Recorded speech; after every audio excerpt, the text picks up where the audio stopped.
All right, let's kick things off with a little thought experiment. When you think about winning in business, like really winning, what's the secret sauce? Is it about growing and inventing new things? Or is it about shrinking? Seriously, try to name one company, just one, that got to be number one in its industry by cutting back, by shrinking its way to the top. Go on, I'll wait. You can't, right? Because that list is totally empty. And that's because while being lean can be important, you don't become a leader by getting smaller. You do it by investing, by innovating, by growing. And this is exactly how the smartest organizations are approaching AI. You see, smart organizations get this. They look at a technology like AI and they see a tool for growth. But for a lot of people, the feeling is, well, it's a lot more like fear. And this isn't some new anxiety.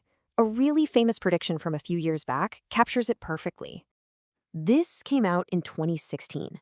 It's from Geoffrey Hinton, who people literally call the godfather of AI. I mean, that is a bold statement, right? There's no wiggle room there. He was basically calling for the end of an entire medical specialty.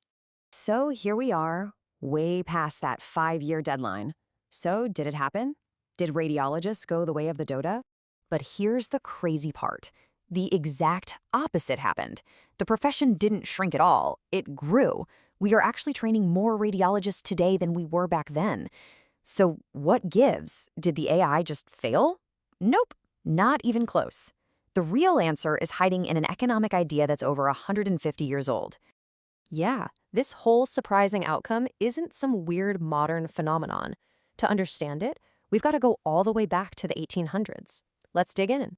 It's called the Jevons Paradox, named after an economist named William Stanley Jevons. And the whole idea behind it is kind of weird, but super powerful. It's this. When you get way more efficient at using something, you often end up using way more of it, not less. So Jevons figured this out by looking at coal back in the day. Steam engines got a whole lot better, right? So they needed less coal to do the same job. You'd think, great, we'll use less coal. But because it made steam power so much cheaper, suddenly everyone wanted to use it for all sorts of new things. And the result?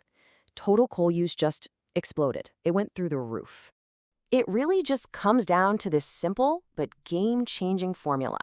When efficiency skyrockets, the costs plummet, and when cost plummets, it unleashes this massive wave of new demand. And hey, this isn't just about dusty old steam engines. We have seen this exact thing happen in our own lifetimes, with a piece of technology that's probably open on your computer right now. I mean, think about spreadsheets. When they first showed up, people were panicking. Oh no, computers can do math now. The accountants are all going to be out of a job. But what really happened? It freed them up from all the boring number crunching and created a huge demand for actual financial analysis, for modeling, for strategy. We didn't need fewer accountants, we needed more of them. Okay, so if we take that same logic, that Jevons paradox, and we apply it to AI, what does that tell us about the future? Well, it points to a major shift, not just a simple replacement of jobs. For starters, look at all the brand new jobs that are popping up. AI product manager, prompt engineer, AI safety. These jobs didn't even exist as a concept a handful of years ago. The technology itself is creating entirely new careers. And here's the trade-off, right? The paradox tells us we're going to see fewer jobs that are all about routine, repetitive tasks. And instead, we'll see a huge boom in jobs that need that human touch, setting goals, supervising the AI, making high-stakes decisions, and building trust with customers. So what's the real takeaway?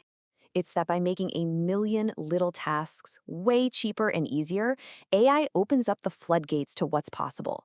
And all that new possibility creates a ton of new work that needs a human brain for strategy, for creativity, for making the final call.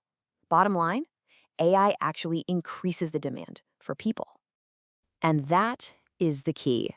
Understanding this paradox, this dynamic, is how you build a winning strategy in the age of AI, both for yourself and for your company. It's about seeing the massive opportunity, not just the threat. And right now, you can basically see two different camps forming. You've got the organizations that are, well, not so smart. They're stuck in that old shrink-to-win way of thinking, just looking at AI as a way to cut costs. But then you have the smart ones, and they're asking a totally different question. They're asking, how can we use this to innovate? How can this make us better? Okay, so what does all this mean for you, for your career? It means it's time to double down on the stuff that makes us human.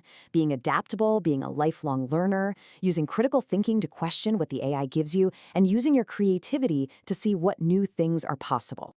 So, look, when you zoom out, this whole conversation really isn't about being replaced. History teaches us that these big, powerful technologies, they always end up creating way more than they destroy.